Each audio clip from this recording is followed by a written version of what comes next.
Hi, I'm Marc Lapierre, an on-set programmer, a designer in live entertainment, and a trainer. So welcome to a series that teaches you about Sidus Link Pro as well as the basics of what it is to be a programmer.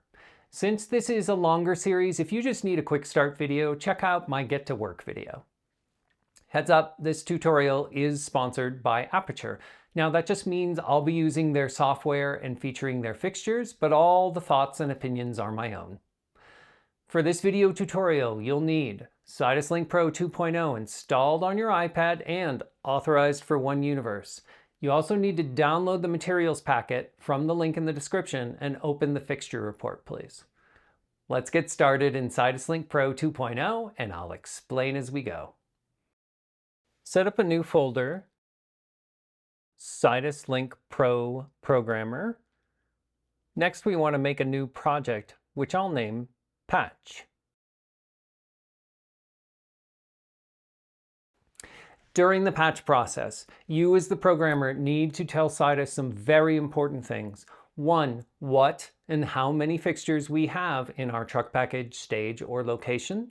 2, what profiles and addresses they are set to, and of course, 3, match all of this on the fixtures themselves. Every detail we decide in patch also has to be input at the head of each fixture. Touch the green plus symbol in the upper right. Select Add New Fixtures. We have 3 choices. For info about auto patch and auto configure, check out the Let's Get Working video. For this project, we are choosing Add DMX Controlled Fixtures. Click the plus in the gray square. Touch Select a Profile. Notice we have manufacturers on the left, so that's where we start. Touch Aperture, Lightstorm 600C Pro 2. Essentially, the decision of what lights we are using is made by the gaffer. This next choice is what profile to use, and that's usually the programmer's decision. If you don't already know, a profile determines how your light will behave when it's controlled.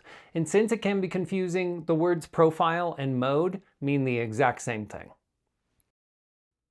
You can see the first mode is CCT and RGB.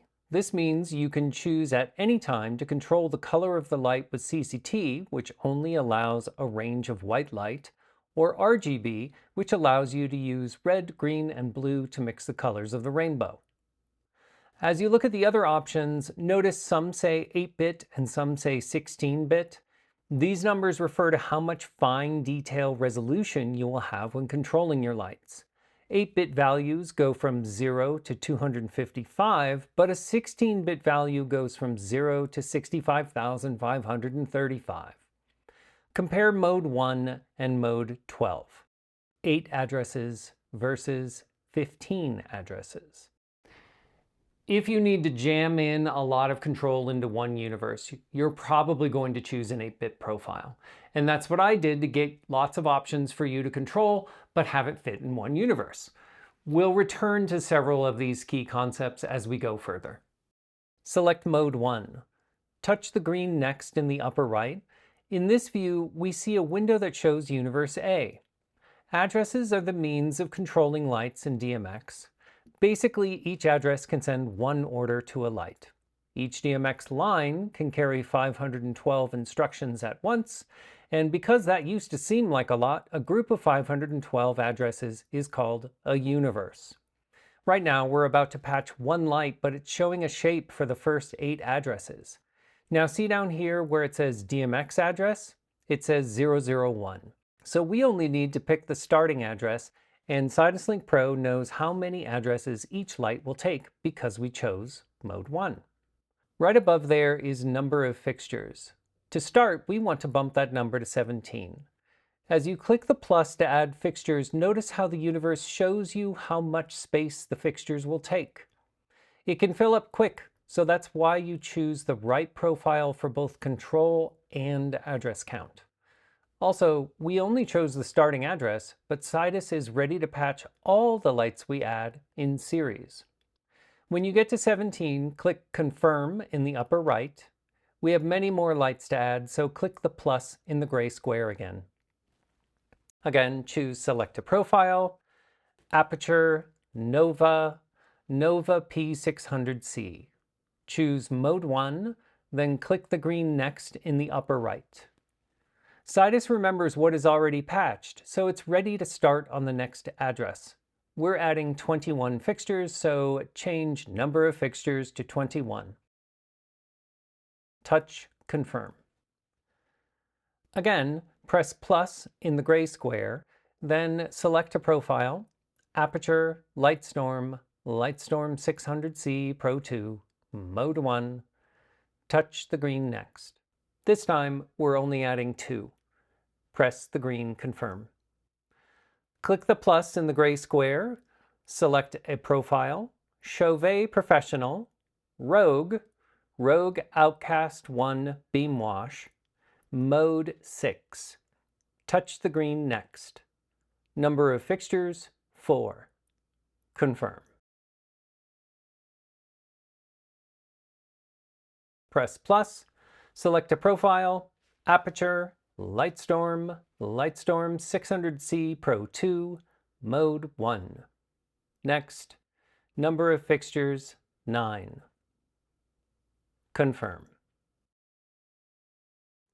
Last set, press plus, select a profile, Aperture Nova P600C, Mode 1, Next, number of fixtures, 7. Confirm. This view shows a summary of everything Sidus is about to do. If you need to edit anything, you can click it again. If you're ready, touch Save. Now we added quite a few lights just now. Let's take a moment to look through the Fixtures view area on the left middle. Scroll down to look.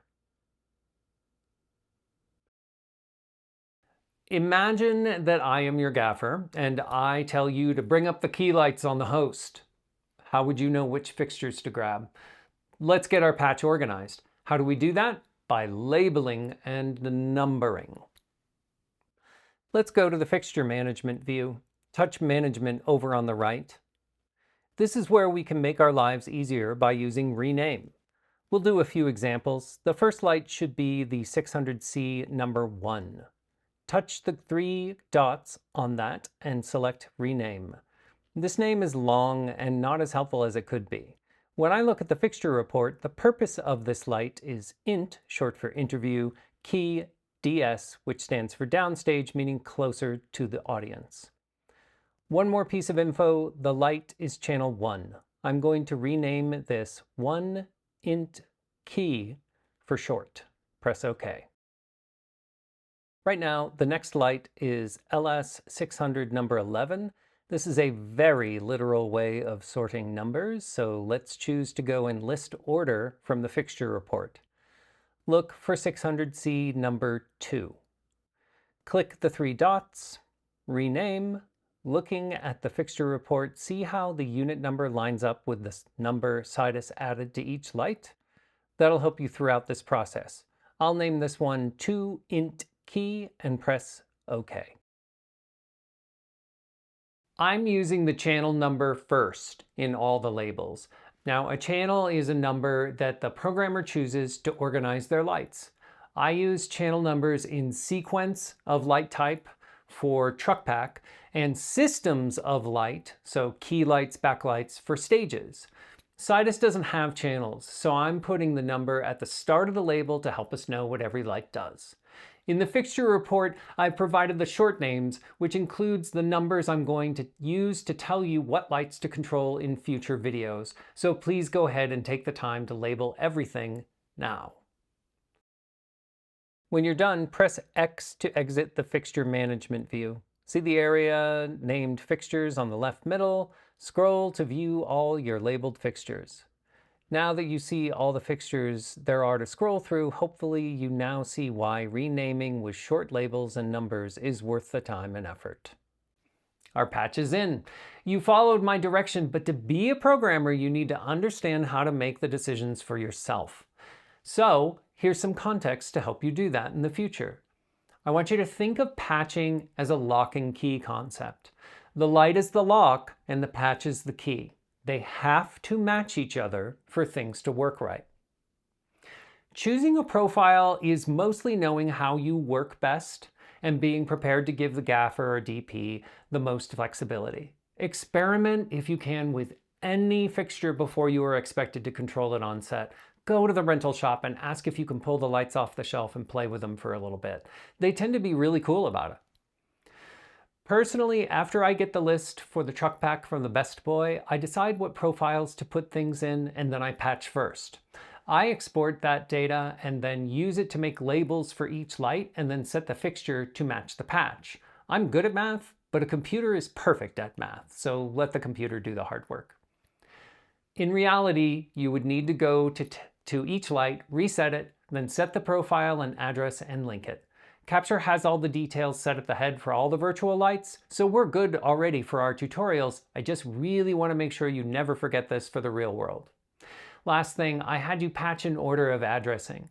This is easier than adding all of the 600Cs at once since not all the fixtures are patched in order, so I recommend doing that in the future. Hope this video is helpful. If you have any questions, hit me in the comments. I'm very responsive. In the next video, we'll get into basics of networking and wireless. We'll get your capture file linked to Sidus so you can see the lights you are controlling in real time. We'll talk through basics of IP addressing, subnets, and the choice of ArtNet versus streaming ACN. See you then.